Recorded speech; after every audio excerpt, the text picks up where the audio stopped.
record. Okey. Okey, kita pergi tadi kepada saya ulang sikit je lagi ke belakang sebab kita record.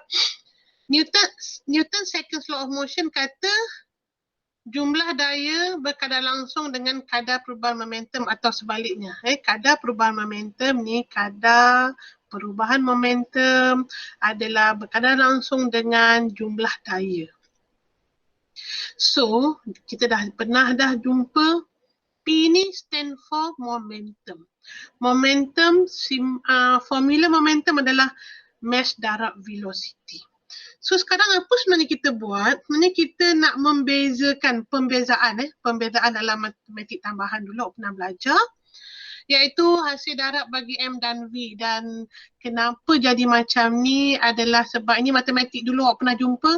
Jika X darab dengan Y, saya bezakan dia, saya akan dapat X darab dengan dy over dt tambah y darab dengan dx over dt. Sebab itulah datangnya yang ini. Jumlah daya sama dengan velocity darab dengan kadar perubahan mass tambah dengan kadar perubahan velocity. Tetapi untuk awak punya level pada matrikulasi, kita tak bincangkan ni kadar perubahan mass. Kita anggap mass kita adalah tetap. Maksud saya, dm over dt saya yang ini, yang saya kuningkan ini, dm over dt ni sama dengan kosong. Kenapa sama dengan kosong? Kita anggap dalam level awak, kita tak bincangkan objek tu daripada heavier mass. Ada mass contohnya 5, selepas pelanggaran, selepas dikenakan force, mass tu jadi berkurangan, tidak. Masa bila jadi macam ni? Bila melibatkan roket. Kalau awak boleh Google, awak pun mungkin tahu.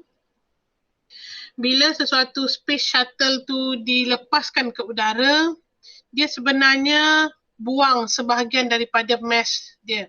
Sebenarnya yang sampai dekat angkasa sana hanya sebilangan kecil saja mass.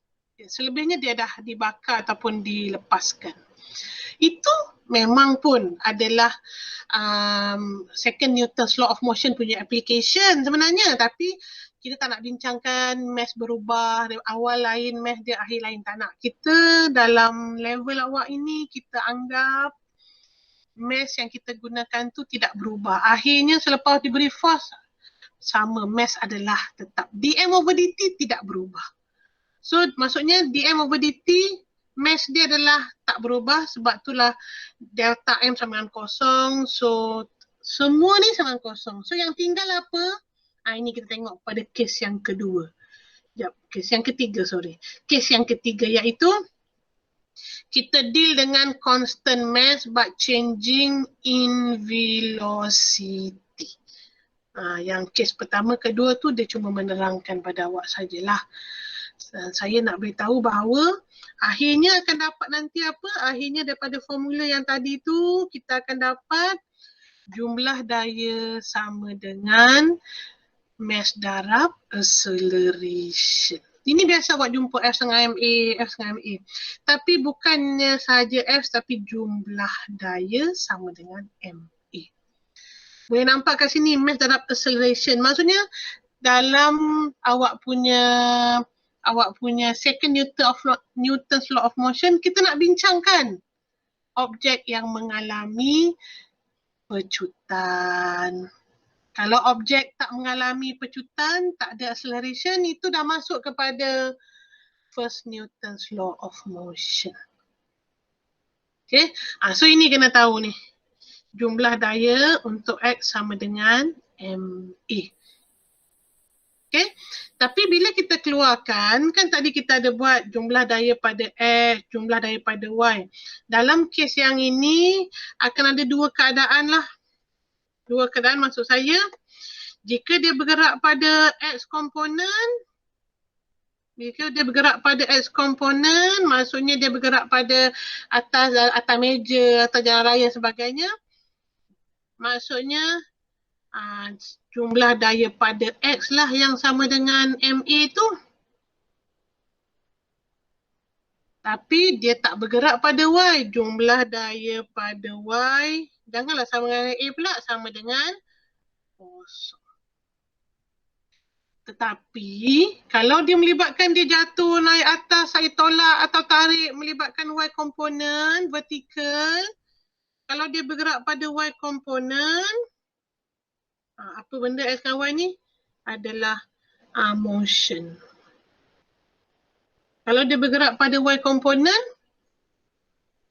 sebaliknya pula lah, itu motion iaitu jumlah F pada X sama dengan kosong, tetapi jumlah daya pada Y yang sama dengan MA. Dia mesti salah satu. Tak mungkin X pun bergerak, Y pun bergerak. Macam mana cara nak bergerak? Mesti salah satu kan?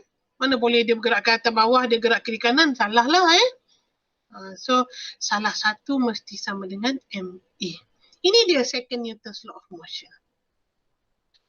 Kalau saya boleh ulang sikit, apa Newton's second law of motion kata?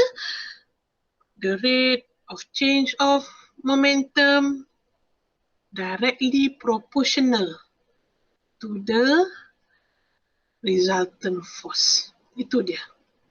Dan ini formula dia, iaitu jumlah daya sama ada X atau Y sama dengan M darab acceleration. So bila objek tu nampaknya velocity dia changing with time, ada acceleration, barulah kita boleh gunakan second Newton's law of motion. Okay, macam tadi, first Newton's law of motion, pada X pun kosong, jumlah daya, pada Y pun kosong. Tapi second Newton's law ada acceleration. Okay, tengok soalan yang ini. Ini tadi saya dah tunjuk. Ini contoh. Ini contoh ya. Sekejap saya tengok. Kejap. Nombor 6. Okey, ada. Kita tengok nombor 6 lah. Kita tengok nombor 6 ni. Sebab saya nampak ada acceleration kat sini. Yang ini, kejap tengok nombor 5 ni, constant velocity ni. Nampak nombor 5 ni, constant velocity. Apa maksud constant velocity?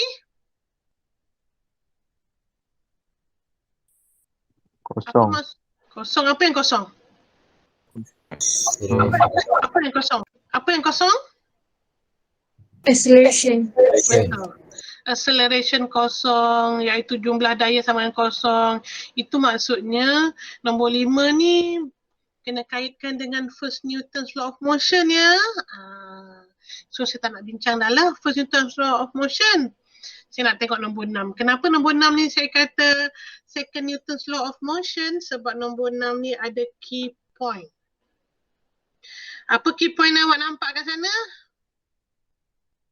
Boleh beritahu saya apa key point awak nampak? Yang kata dia second Newton's law of motion? Ada key point tak? Cuba baca. Apa key point kita yang mengatakan nombor 6 ni adalah second Newton's law of motion?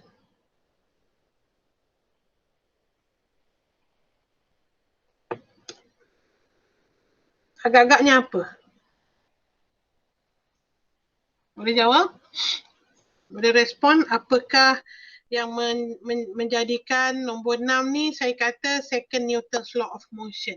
Awak rasa kenapa? Sebab dia accelerate. Betul. Sebab ada acceleration. Tadi kan kita dah kata second Newton's law sama ada X atau Y komponen dia, jumlah daya dia sama dengan MA. Okey, kejap. Saya nak pindahkan dia ke dalam saya punya satu lagi page kejap ya. Saya nak kejap. Saya nak pindahkan sekejap.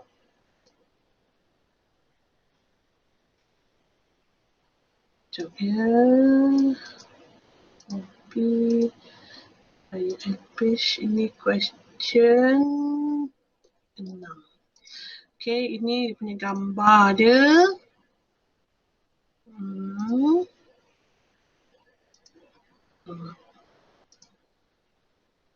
Okey, saya tengok kejap.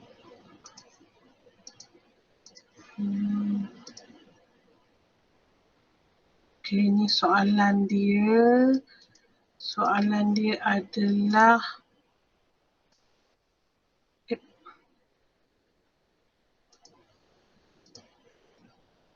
Ini soalan dia. Okey. Okey, ini soalan dan gambar rajahnya.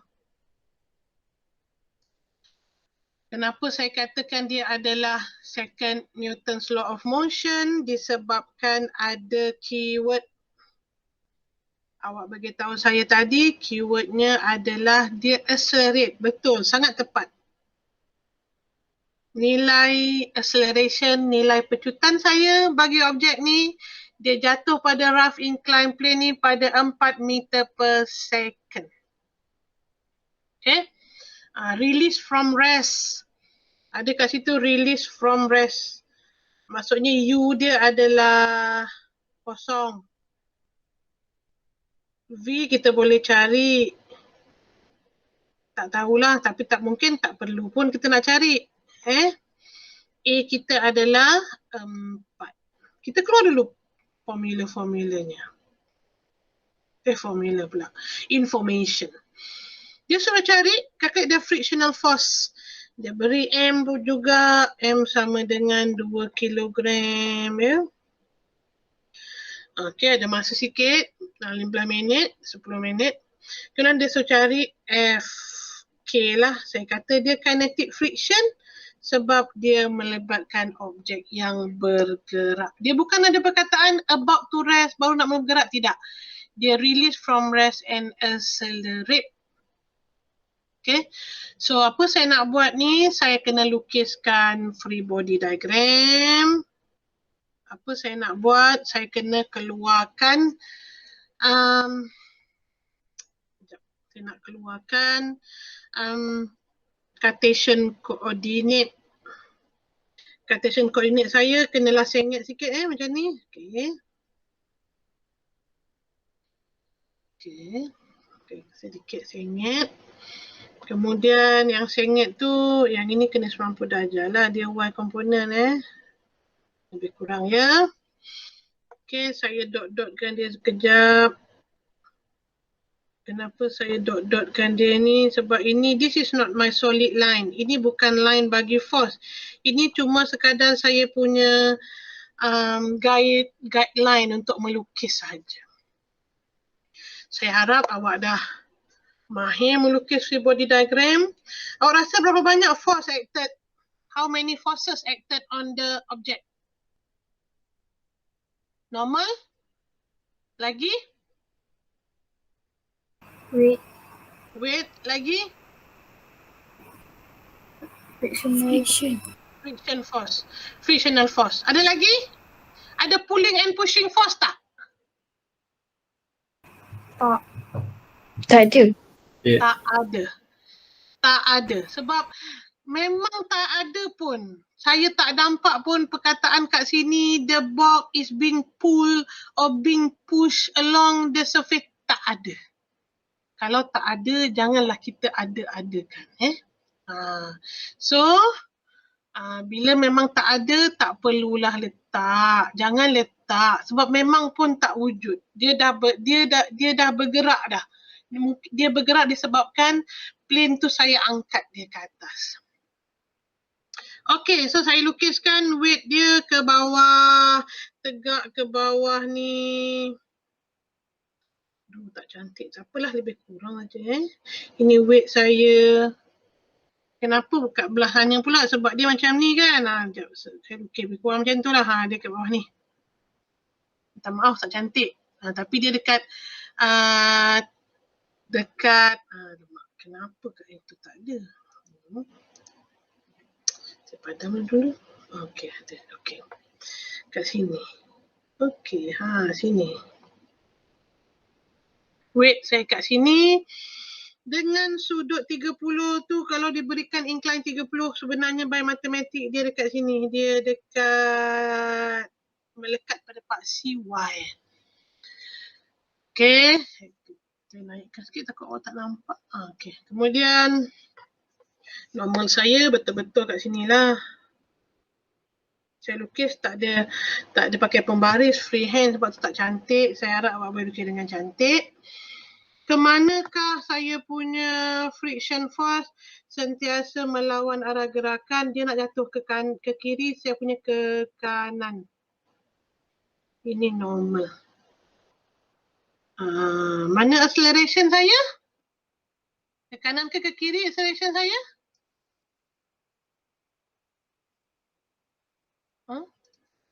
Acceleration saya ke kanan ke kiri?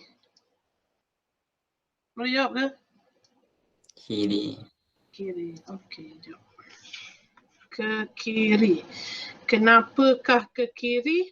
Disebabkan incline saya mengarah ke kiri tu Okey, so saya nak label ke kiri. Ini jadi nanti ada masalah. Kenapa masalah? Sebab awak biasa guna ke kanan yang positif, ke kiri negatif, ke bawah positif, ke bawah negatif, ke atas positif. Tapi sekarang acceleration saya ke kiri. Jumlah daya saya ke kiri. So jumlah daya saya yang ke kiri yang patutnya positif. So kiri yang kena tolak kanan, bukan sebaliknya. Kenapa jadi macam tu? Sebab tulikan belakang ni, Newton's law kata jumlah daya pada X atau Y sama dengan MA. Siapakah yang kata macam ni? Second Newton's law kata macam ni. Tapi jumlah daya ni perlulah pada X atau pada Y. Dalam kes yang saya tengah lukiskan ni, ini Y komponen saya yang sengit ni, yang horizontal ni Y komponen. Inilah yang menghasilkan acceleration, yang acted to acceleration, accelerate pada X komponen. So jumlah daya pada X sama dengan MA. Disebabkan acceleration pada arah ke kiri, kita dah kena sedikit twist kita punya kepala. Sebab kita nak jumlah daya ke kiri. So ke kiri lah yang tolak ke kanan. So apakah daya yang ke kiri tadi? Awak ingat lagi, saya kan mesti akan resolve. Siapa yang saya resolve? Saya akan resolve force yang melibatkan sudut. Ini WY, ini WX. Yang warna hijau ni WY dan WX. Kejap dia keluar dekat awak punya ni. Dia ambil masa sikit, sabar ya. Lambat pula. Kalau awak boleh tengok sekejap lagi, kan ada. Okay. Tu boleh nampak. WX ke kiri, WY ke bawah. Ini saya resolve. Saya pecahkan kepada komponen X dan Y. Kerana apa? Kerana dia melibatkan sudut. Normal dan FK saya tak perlu pecahkan ya. So, apa yang nak tolak apa adalah kena tengok kepada direction of A. Boleh nampak kat sana direction of A saya ke kiri. So, WX saya yang akan tolak dengan FK yang sama dengan MA. Siapa ada masalah ni? Siapa ada masalah tak faham yang saya tulis ni? Cuba beritahu sekejap. Siapa yang tak faham apa saya tulis sekarang? Boleh faham tak? Is it okay for you to understand? Yes. Yes. Okay. So WX ini kan, saya kena resolve macam biasa lah.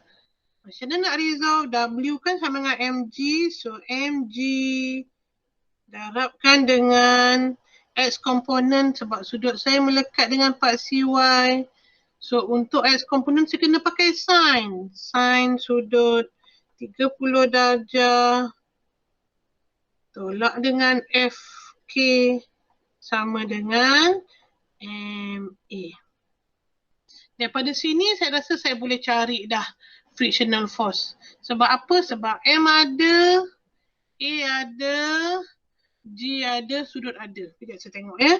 FK sama dengan, saya bawa ke kiri, sama dengan mana? So MG sin 30 tolak MA.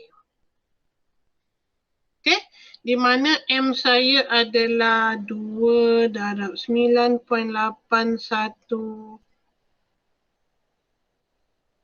darab dengan sin 30 darjah tolak dengan M saya 2 balik semula, A saya dah diberi 4. Boleh tolong saya cari sekejap berapa kinetic friction. Jangan lupa kalkulator tukar dalam degree ya. Sudut tu dalam degree ya. Kejap, saya tunggu sekejap. Mungkin 1 minit tolong carikan saya berapakah FK saya ni.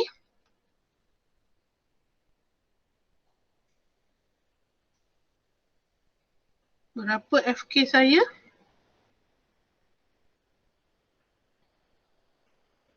Dua dalam kurungan 9.81 dalam kurungan sin 30 darjah tolak dalam kurungan 2 darab 4. Boleh? Berapa jawapan?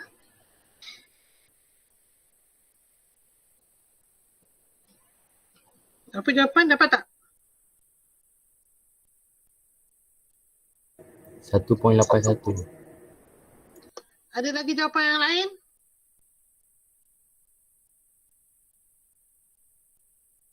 Ada ke? Tekan bagi saya 1.81 jawapan dia. Sekejap. Ya, 1.81 ya. Okey.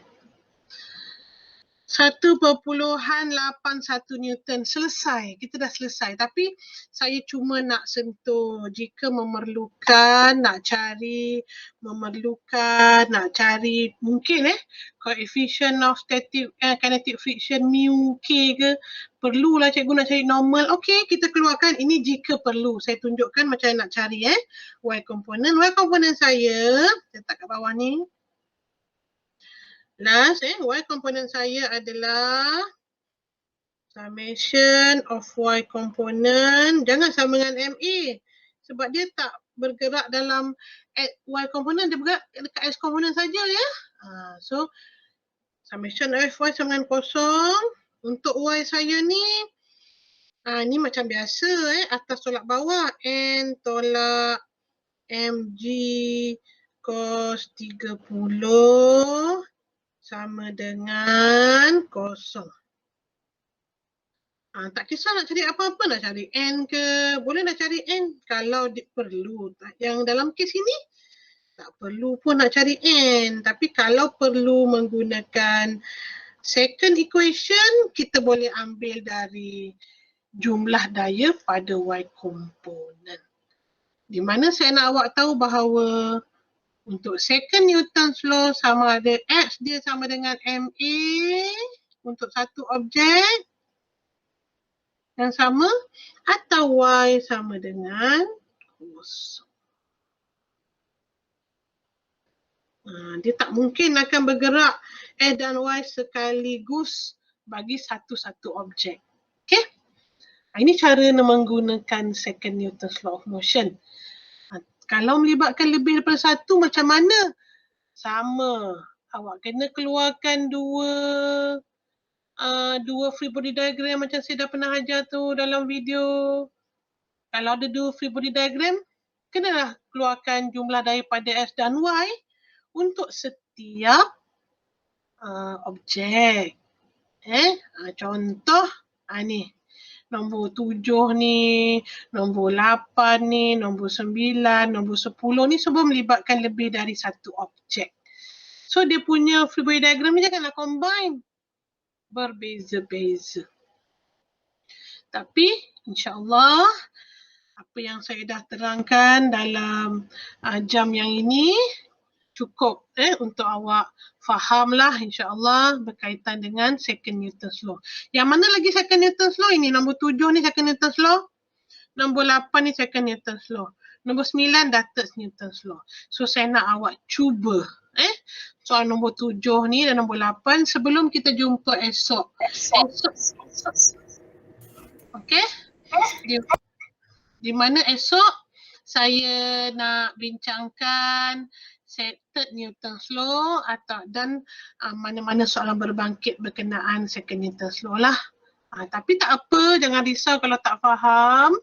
Saya akan record tapi ambil masa sikit lah beri saya masa sikit untuk upload ke dalam YouTube dua video saya yang saya record ni tadi, jam pertama ni jam kedua. Okay, so itu sahaja insyaAllah untuk hari ini. Ada soalan nak tanya saya sebelum kita bersurai? Ada soalan nak tanya? Tak ada. Tak ada. Tak ada. Okey, kalau tak ada, terima kasih. Kita akhiri dengan tahfiz Quran surah Wal-As.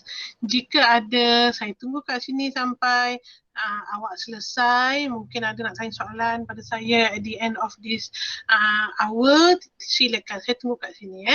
Sementara tu saya stop presenting lah. Terima kasih. Assalamualaikum. Baik, madam. Baik, miss.